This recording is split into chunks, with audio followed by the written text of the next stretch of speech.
appreciate the insights and input in the House Mark from my friend and ranking member, Hal Rogers. As you know, Hal and I trade off being chair, although I must say I prefer being chair.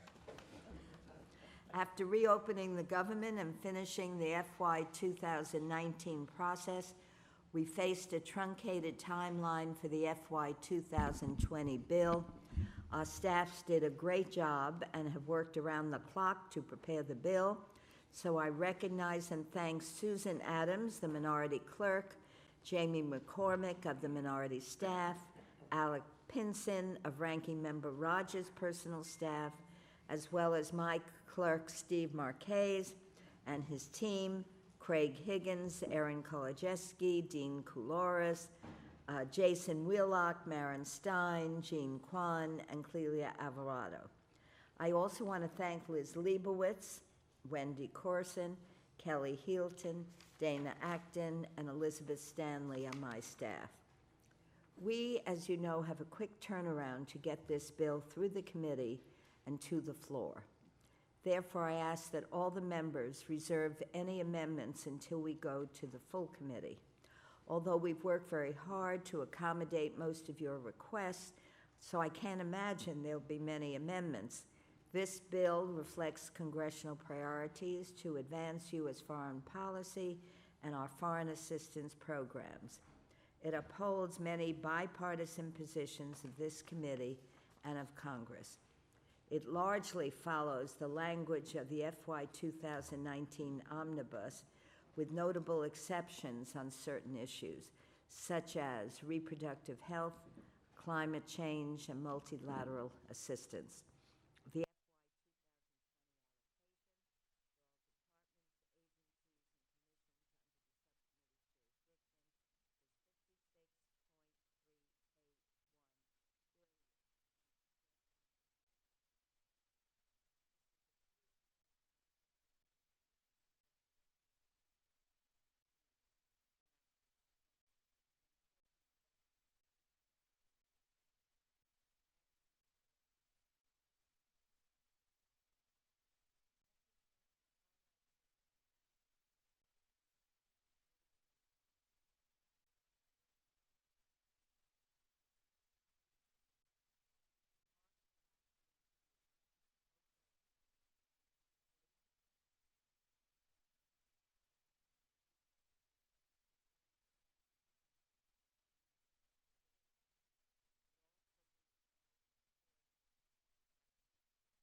democracy. The mark also consolidates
Within that total, this bill includes funding for many key priorities that are critical to our national security and that we can all support.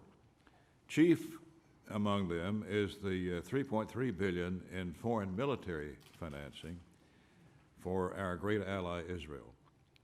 We don't need to look further than the headlines this week or even this morning to understand how important and timely our support is for Israel's security.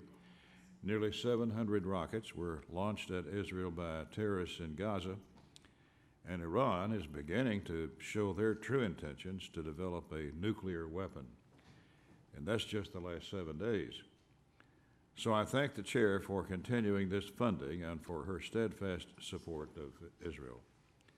I'm also pleased that the bill maintains funding at last year's level for other close partners in the region, including Egypt and Jordan and Tunisia.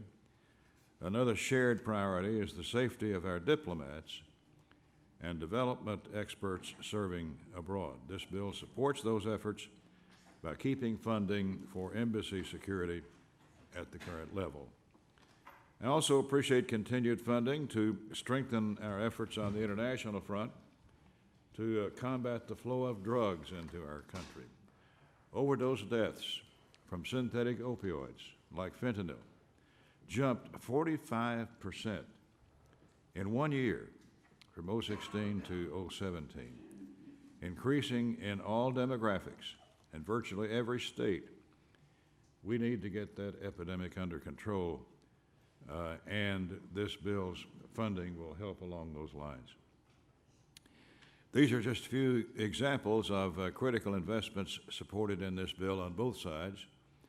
That's why it's a shame that these types of programs are undermined by partisan policy writers that will end any hope of support for this bill from both sides of the aisle.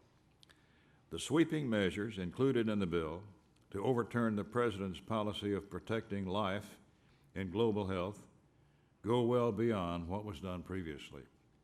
Unless these provisions are taken out of the bill, Madam Chair, it has no hope of becoming law. We also have a numbers issue.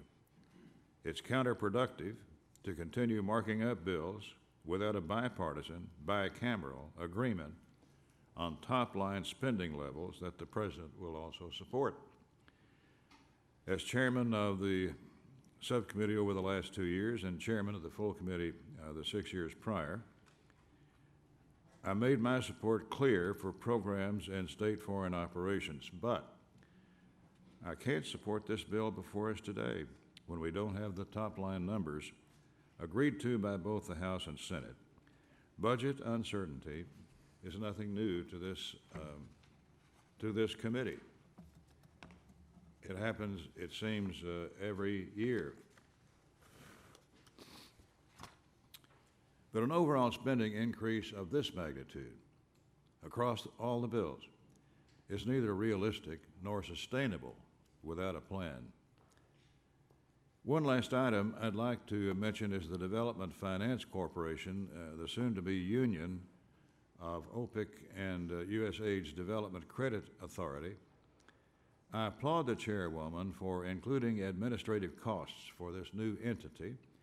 However, once we get an agreement on the budget, Madam Chair, I hope we can work together going forward to address the DFC's ability to provide equity investments. I believe this is an important tool that will enable this new agency to fulfill its mandate and give developing nations a better alternative to predatory Chinese financing.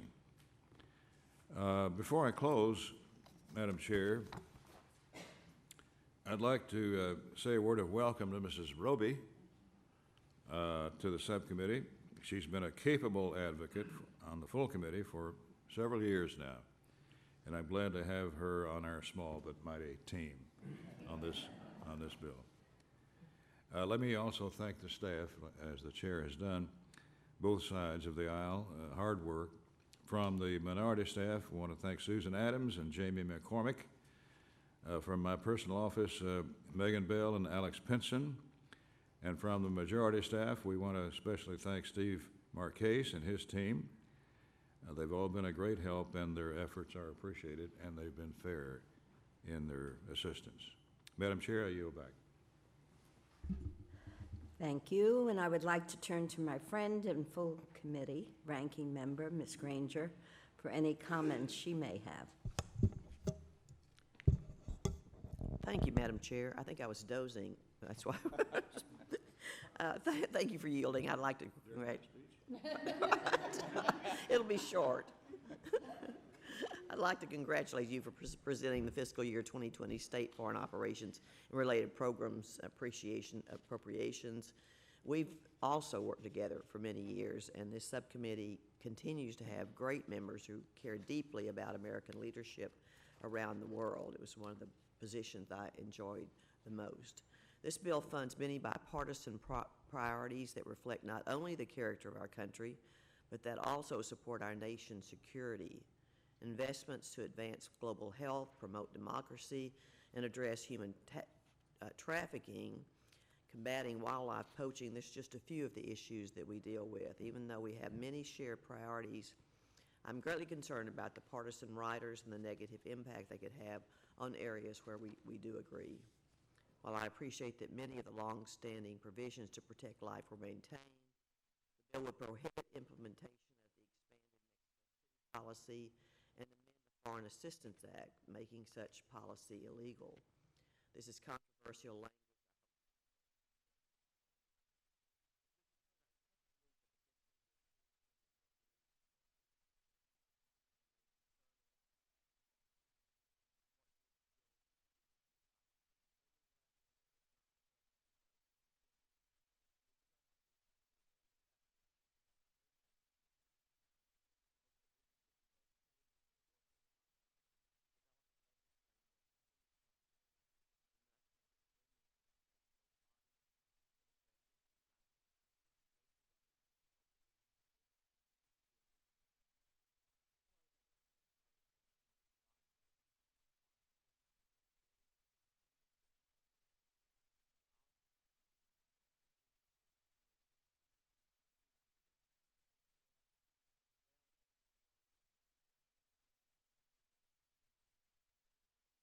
And at this point, I would like to open the floor to any member who would like to be recognized for short comments about the bill.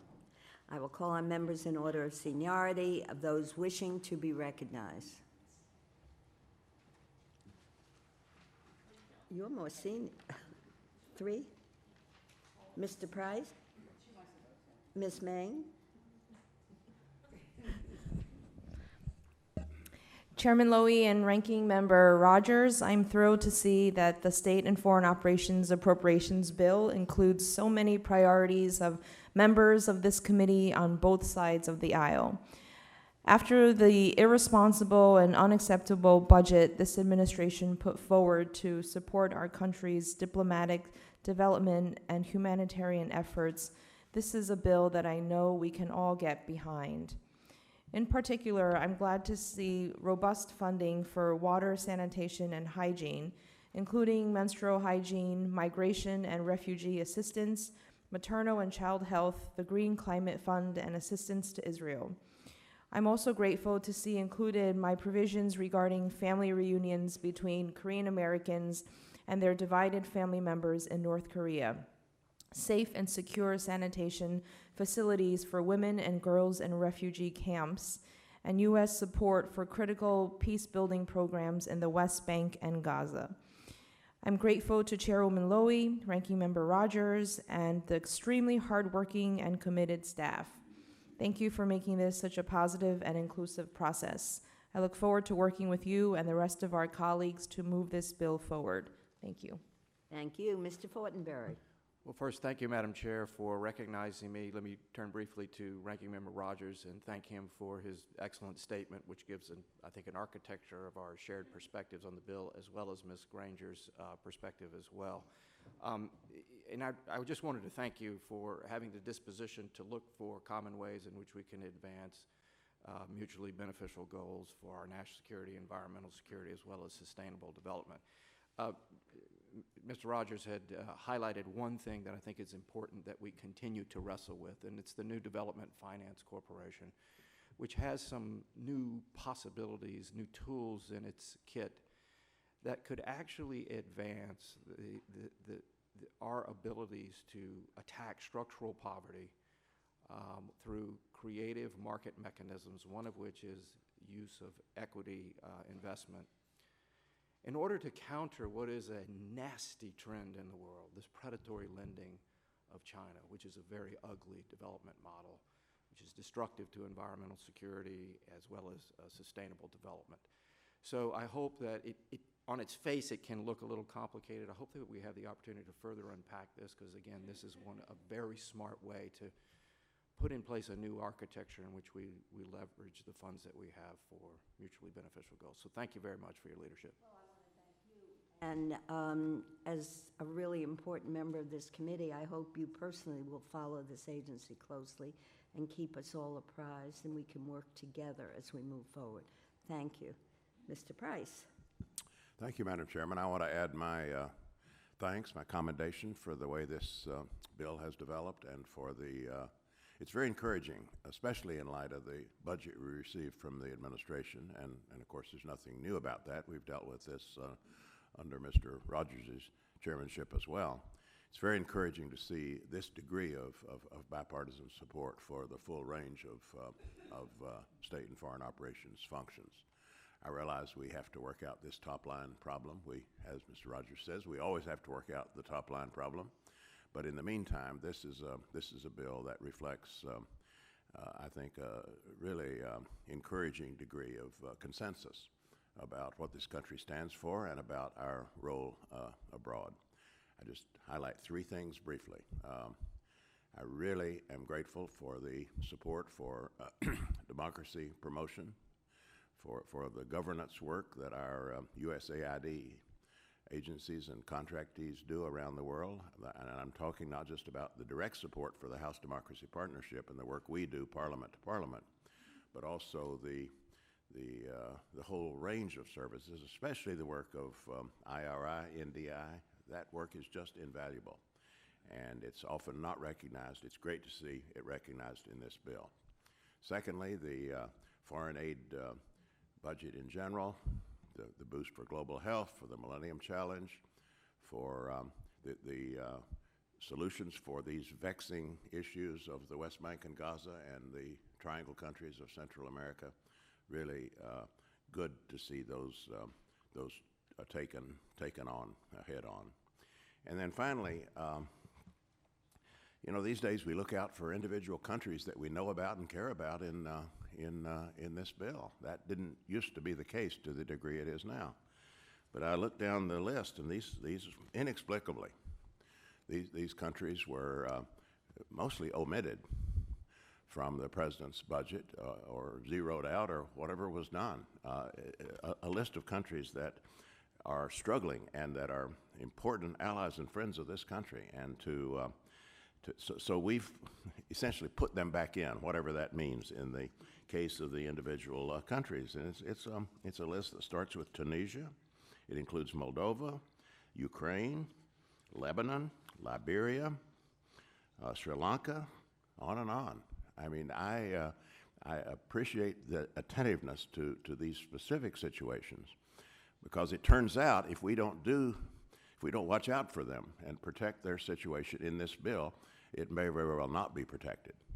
And I think that's new to all of us, that we have to be vigilant in some new ways, and this bill reflects that. So thank you very much.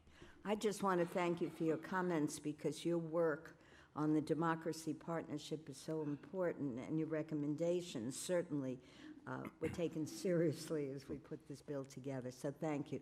Ms. Frankel. Thank you. Thank you, Madam Chair and Ranking Member and the staff, and thanks for the fruit. It's a good way to start. I want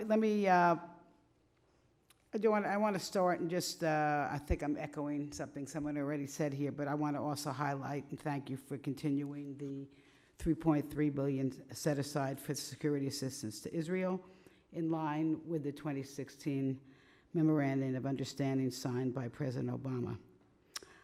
On another note, I want to say this. I think everybody would agree that it is undeniable that women play a significant role in the economic prosperity and security of their countries.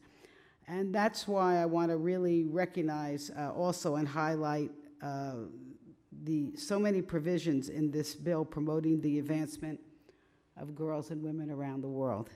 Many requests were made, I know, by our Democratic Women's Caucus and others, and I hope some of these are bipartisan, such as investing in education, international education, increasing investments to combat gender-based violence, such as sexual violence, child marriage, and female genital mutilation, supporting women and girls at risk of violent extremism and conflict, fully funding the State Department's Office of Global Women's Issues, ensuring that the United States fulfills its contribution to UN Women.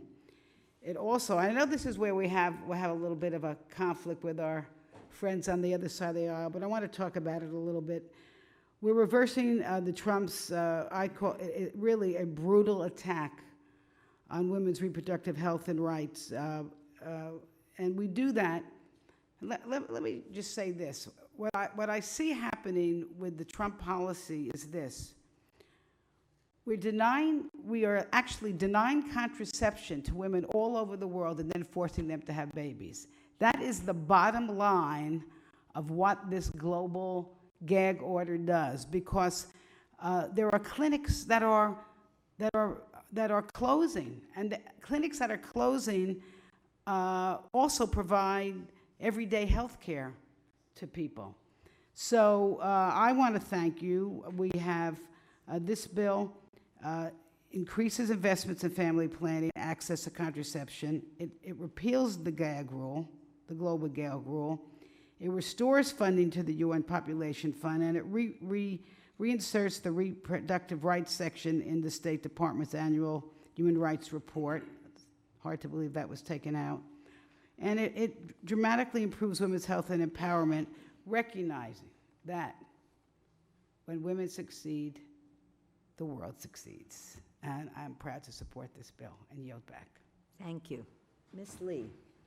Thank you very much, Madam Chair, and I want to thank also yourself and our ranking member and all the members for the continuation of this bipartisan spirit in putting together this bill, because the world really is looking to us to lead, and we know in many areas of the world, China is, making its moves, and oftentimes we see voids in countries such as Africa and in the Caribbean where I don't believe we have made proper investments, and I think that this bill really addresses those accounts, which help with economic growth and job creation, health care, women's empowerment on the continent of Africa and in the Caribbean. So I want to thank you for that. One part of the bill I just want to call everyone's attention to and thank you for, and that is the continuing bipartisan support for our Global AIDS Initiative.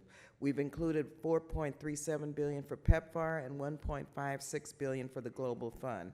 The bill also includes language to ensure that the U.S. contribution to the Global Fund remains at 33%, and that is extremely important because it sends a signal to our international partners that we intend to maintain U.S. leadership in this fight. So at a time when experts warn that we are at risk of backsliding on the important gains that we've made in the fight against HIV and AIDS, we cannot afford to cut back on our investments now. I believe in the United Nations and the majority of the countries throughout our world believe that we can see an AIDS-free generation by 2030. And so we have to keep up, don't go back. I think this bill shows that we're going to move forward and achieve our goals. And I want to just recognize and remember Chairman Henry Hyde, Chairman Lantos today, and President Bush, Ron Dellums, whose memorial some of us will be attending today, who really set the stage for us to get this far. And so in their memory, I just want to thank you very much for this. Thank you very much. And if there are no more members who would like to be recognized, the bill is open for amendment.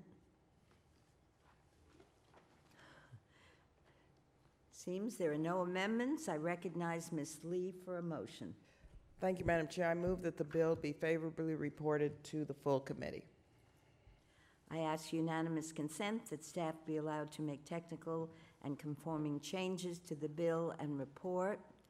And thank you all. And one final note, please leave the bill and report on the dais for subcommittee staff to collect. The subcommittee. Madam Chair, Oh, of course, Mr. Pardon me? are we going to vote? We don't do it until we usually vote? All in favor? Aye. All in favor, all opposed?